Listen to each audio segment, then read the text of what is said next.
कमी किस में नहीं होती? कमी तो भगवान में भी है अगर आप कहो तो।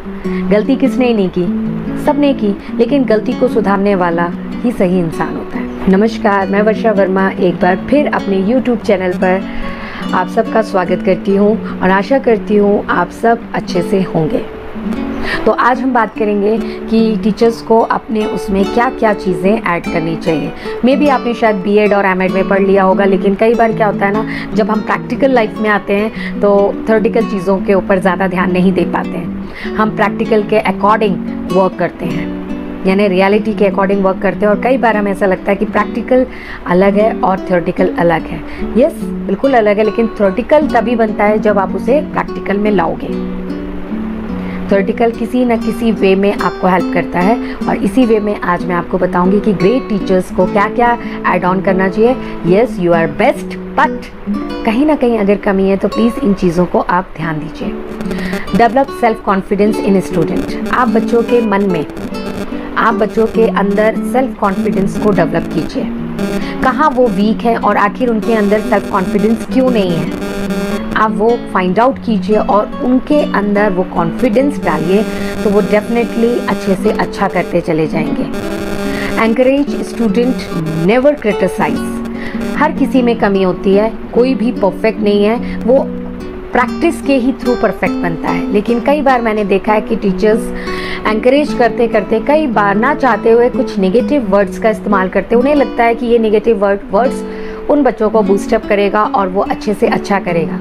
ये कभी कभी, यानी 1% ही ये नियम का यहाँ है, अदरवाइज 99% बच्चे इसे नेगेटिव वे में लेते हैं और करने की बजाय और करना बंद कर देते हैं। तो प्लीज़ पहले बच्चों को एनालिसिस करें। एनालिसिस करने के बाद आप ये रियलाइज़ करें कि मैं इस बच्चे को कैसे एनकरेज करूं ताकि ये अपना 100% अपनी फील्ड में दे सके। Inspire the student through videos, stories, movies. आप इस टाइप की चीज़ों से उन्हें मोटिवेट करें, इंस्पायर करें कुछ भी काम करने के लिए।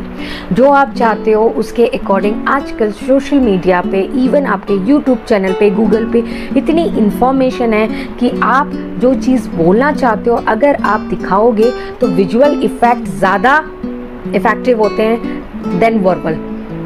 कई चीज़ें मैं ये पेरेंट्स के लिए भी कहना चाहूँगी कि अगर आप अपने बच्चे को कोई चीज़ समझाना चाहते हैं या मोल्ड करना चाहते हैं तो आप उसे इस वे में करें। अगर आप किसी फील्ड में उसे वर्क कराना चाहते हैं तो उससे रिलेटेड इन्फॉर्मेशन उसे बताएं। इससे वो इंस्पायर होगा और उसकी नॉलेज बढ़ेगी और वो डेफिनेटली उस फील्ड में अपना 100% देगा। इम्पार्टियल टू ऑल स्टूडेंट। आप बच्चों के साथ इम्पार्टियल ना रहें। मैं मानती हूँ कि अच्छे बच्चे हैं तो वहाँ पे बदमाश या शैतान यानी नॉटी बच्चे हैं, कोई बात नहीं। मज़ा तो तभी है ना जब दोनों प्रकार के बच्चे हों। नहीं तो अगर सारे समझदार मिल गए तो फिर मज़ा ही क्या है, आप आए और पढ़ा गए, यानी आपकी ज़िंदगी में कोई भी क्रिएटिविटी नहीं होगी, कोई भी इंजॉयमेंट नहीं होगा। तो अच्छा है वैरायटी होनी चाहिए, और हम जब वैरायटी के साथ काम करते हैं तो हमें मज़ा भी आता है। ठीक है, इम्पार्टियल प्लीज़ मत होइए, क्योंकि कई बार मैंने देखा है मेरे पास जब क्लाइंट आते हैं उनके बच्चे कहते हैं कि हमारे टीचर्स हमारे साथ इम्पार्टियल हैं, लेकिन ऐसा कुछ भी नहीं होता। लेकिन कहते हैं ना, हर का समझने का तरीका अलग अलग है, हर की सोच अलग है, हर की थिंकिंग अलग है, और हमें थिंकिंग के अकॉर्डिंग वर्क करना चाहिए। Promote all round development of student. कई बार मैंने देखा टीचर्स सिर्फ पढ़ने के लिए एंकरेज करते हैं या फिर खेलने के लिए। अगर वो स्पोर्ट्स टीचर है तो वो सिर्फ खेलने के लिए एंकरेज करता है। नहीं, आप टीचर हो, आप भगवान हो, तो आप चाहो जैसे भी अपने बच्चे को, यानी हर फील्ड में आप अपने बच्चे को बेस्ट बना सकते हो। जब आप एक फील्ड में उसे बेस्ट बना सकते हो तो क्यों नहीं आप उसे दूसरी फील्ड में बेस्ट बनाने के लिए एंकरेज करते हो। उसको कहाँ कमी आ रही है, उसको कहाँ दिक्कत हो रही है, अगर आप चाहोगे तो हर हिसाब से मोल्ड कर सकते हो। चाहे आप टीचर हो, चाहे आप पेरेंट्स हो, चाहे आप बड़े भाई हो, चाहे आप बॉस हो, कहीं पे भी। मैं कह रही हूँ ना, हमारे अंदर बहुत सारी क्वालिटी है, और अगर आप चाहते हो, बहुत सारे रूप है हमारे अंदर, तो आप हर हिसाब से किसी भी इंसान के अंदर ये क्वालिटी डेवलप कर सकते हो।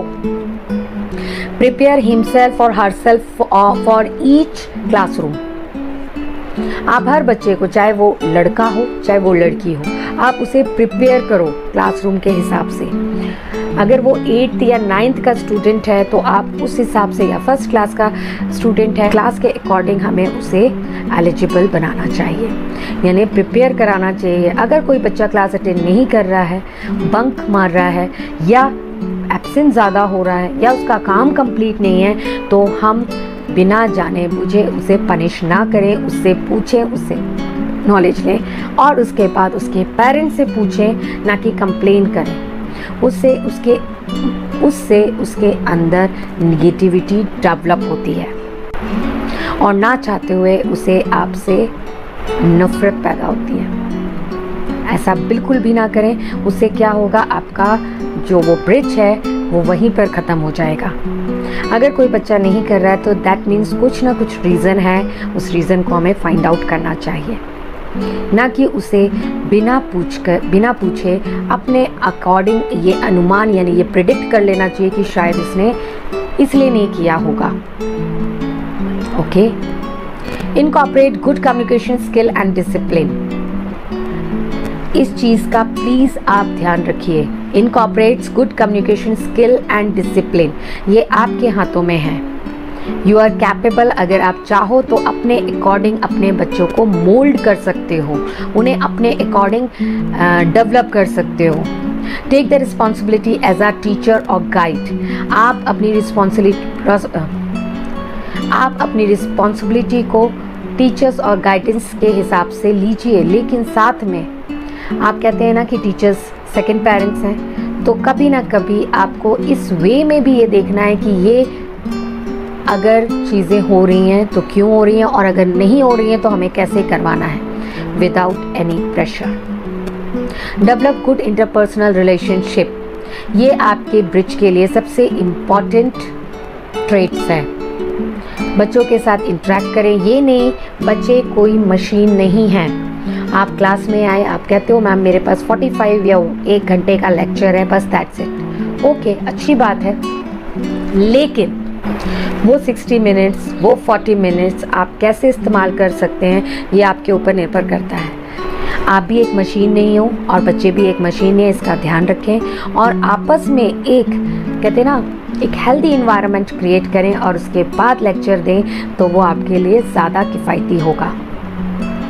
आपको पढ़ाना है और आपको ये रहता है कि हमारे बच्चे को हमारे अकॉर्डिंग जो पढ़ाया है वो आना चाहिए, तो उसके लिए एक पॉजिटिव इन्वायरमेंट क्रिएट करना बहुत ज़्यादा ज़रूरी है।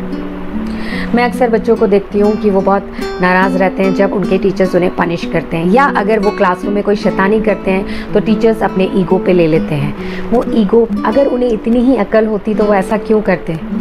हमें वो चीज़ का नॉलेज है क्योंकि हम उस एज से होकर निकले हैं। हम भी कभी बच्चे थे और कभी हम भी शैतानी करते थे। क्यों करते थे? क्योंकि हमें नॉलेज नहीं थी। हमें ये नहीं मालूम था कि जो टीचर हमें पढ़ाने आ रहा है वो हमारे लिए कितना लाभदायक या हमारे लिए कितना उपयोगी है।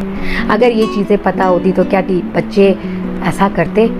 और फिर बच्चे और हमें क्या फ़र्क होता है? अगर बच्चे शैतानी करते हैं तो उन्हें बुलाकर उनसे पूछो कि आपने ऐसा क्यों किया। अगर वो जवाब नहीं देते हैं तो आप उनके साथ बात करो, अपने एक्सपीरियंस शेयर करो, तो वो डेफिनेटली आपके करीब आएंगे और आपकी बात को समझेंगे और नेक्स्ट टाइम ऐसा नहीं करेंगे।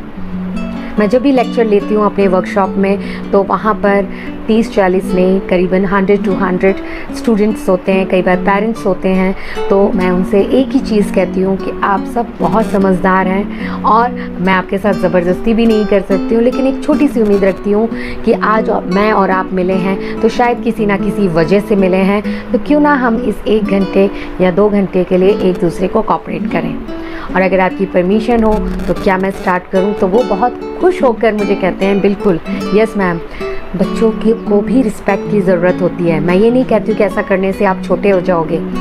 ये होती है पॉलिसी, दूसरे को कन्विंस करने के लिए कि आप मेरी बात सुनो, राइट? अगर मैं इसकी जगह ये कहूँ कि खबरदार कि अगर कोई मेरी क्लास में कोई भी कुछ बोला, 1 घंटे तक आपको सिर्फ पढ़ना है, ना बातें करना है, ना कुछ करना है, किसी भी प्रकार से वे में आप अगर उनको प्रेशराइज करोगे तो आपने देखा होगा डब्बा हो चाहे कुछ, जितना आप प्रेशर लगाओगे वो उतना ही ऊपर की तरफ यानी ओपन होने की कोशिश करेगा। तो प्लीज़ ऐसा कुछ मत कीजिए। अपने बच्चों के साथ बॉन्डिंग क्रिएट कीजिए, उनके साथ पार्शियल मत होइए। कई बार हमें नहीं पता, लेकिन जो बच्चे होते हैं वो बहुत अच्छे ऑब्जर्वर होते हैं। उन्हें पता है कि कौन क्या कर रहा है, उनके साथ कौन कैसे बिहेव कर रहा है। तो प्लीज़ इस चीज़ का ध्यान रखिए। आप बहुत अच्छे टीचर हैं, लेकिन अगर आप इस टाइप से बच्चों को हेल्प करेंगे तो डेफिनेटली हर बच्चा अपने टीचर्स के और करीब आ जाएगा। अभी भी है और करीब आ जाएगा। उनकी कमियों को छुपाने मत दो, उनकी कमियों को फाइंड आउट कर कर उन पे वर्क कराओ। उससे क्या होगा, वो ऑटोमेटिक आपके साथ इन्वॉल्व हो जाएंगे, क्लोज हो जाएंगे और आप जैसा चाहो वैसा वो वर्क करेंगे। अगर आप अपने अकॉर्डिंग उनको वर्क कराना चाहते हो तो आपको एक रिलेशन बिल्डअप करना होगा, एक विश्वास डेवलप करना होगा। ये नहीं, मैंने कई बार देखा टीचर्स एक दूसरे को किसी ना किसी वे में बच्चे के बारे में बताते हैं और कहीं ना कहीं जब बच्चे को पता चलता है तो बहुत दुख होता है कि मैंने अपना समझकर टीचर को बताया था और टीचर ने मेरे बातें दूसरे टीचर्स को बता दी। इज़्ज़त सबकी होती है, रिस्पेक्ट सबको चाहिए है, चाहे वो छोटे हों चाहे बड़े हों। हमें ध्यान रखना है कि अगर वो हम पर विश्वास करते हैं तो हमें उस विश्वास को तोड़ना नहीं है, जबकि उस विश्वास को और ज़्यादा गहरा करना है ताकि वो हमारे अकॉर्डिंग वर्क कर सकें। अगर उनका इंटरेस्ट क्रिएट नहीं हो रहा है तो हम कैसे इंटरेस्ट क्रिएट करा सकते हैं, ये हमें पॉलिसी या ये स्ट्रैटेजी हमें अपने अंदर डालना है। आई होप आज का वीडियो आप सबको अच्छा लगा हो, और अगर अच्छा लगा हो तो प्लीज़ लाइक कीजिए और इसे शेयर कीजिए ज़्यादा से ज़्यादा लोगों में, ताकि और भी लोगों की मदद हो सके। मैंने अपना YouTube चैनल इसलिए बनाया था ताकि मैं सब लोगों की मदद कर सकूं, लेकिन एक के करने से कुछ नहीं होगा। मुझे आपके सपोर्ट की ज़रूरत है। अगर आपको ये वीडियो अच्छी लगी है तो आप और लोगों को सेंड कीजिए ताकि वो भी दूसरों की मदद कर सकें और अपनी खुद की मदद कर सकें। कि एक टीचर, मैं सभी टीचरों को हैट्स ऑफ करती हूँ और एक बार फिर से कहती हूँ हैप्पी टीचर्स डे। चाहे आप माँ हो, चाहे आप पिता हो, चाहे आप बॉस हो, किसी ना किसी वे में आप अपने की मदद करते हैं। तो इस चीज़ का प्लीज़ ध्यान रखिए कि किसी को हर्ट ना पहुँचाएं, उसकी परेशानी को समझें और फिर वर्क करें, तो डेफिनेटली वहाँ पर ग्रोथ होगी। मिलते हैं न्यू वीडियोज़ के साथ। नमस्कार।